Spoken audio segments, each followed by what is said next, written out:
It was a busy morning for Donald Trump on Twitter, and his latest fusillade is creating headaches for his own party.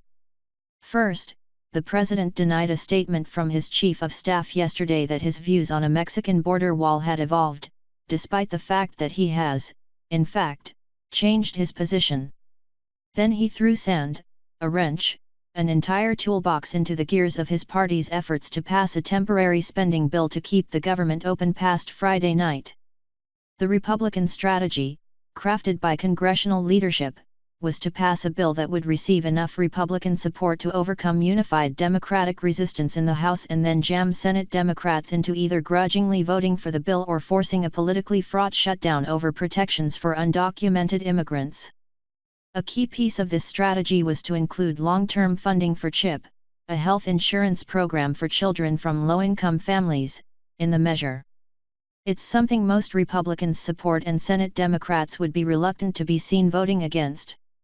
The glide path to a temporary budget extension, while bumpy, was realistic. Instead, the president shot down the CHIP provision in a Thursday morning tweet. CHIP should be part of a long-term solution, not a 30-day, or short-term, extension. He wrote. The White House press shop has since scrambled to insist the president supports the funding legislation, but in the meantime hardline House conservatives are dragging their feet and some Republican senators have said they're done with stopgap measures. If they stick to their guns, Democrats will have all the cover they need to blow up the Republican plan and put immigration back on the table as a government shutdown looms at midnight on Friday. Senate Majority Leader Mitch McConnell and Speaker of the House Paul Ryan are insisting that it is congressional Democrats who are endangering efforts to keep the government open and reach long-term solutions on military spending, the federal budget, immigration, and CHIP.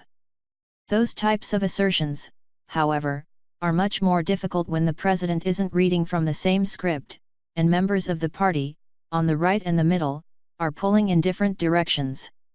In the end, this could be a test of exactly how much influence the president, with his early morning tweets and contradictory public statements, wields over the legislative process. On Wednesday, Mr. McConnell said he had no idea what the president wanted out of an immigration compromise. As soon as we figure out what he is for, then I would be convinced that we were not just spinning our wheels, Mr. McConnell said. That's a remarkable statement coming from a high-ranking Republican in the midst of a budget crisis. And the reality is that, whether they know what the president wants or not, Congress needs to do something by the end of Friday to prevent a government shutdown. At present, Republicans, who control the White House and Congress, seem all over the map on how to stop everything from grinding to a halt. When, in just over 10 months, the party will be making a pitch to voters across the U.S. that you should be entrusted to continue running the country, that's a very dangerous place to be. Democrats will certainly be quick to point out that, last May, the president tweeted that he thought the country needed a good shutdown to fix the Washington mess. He might just get his wish,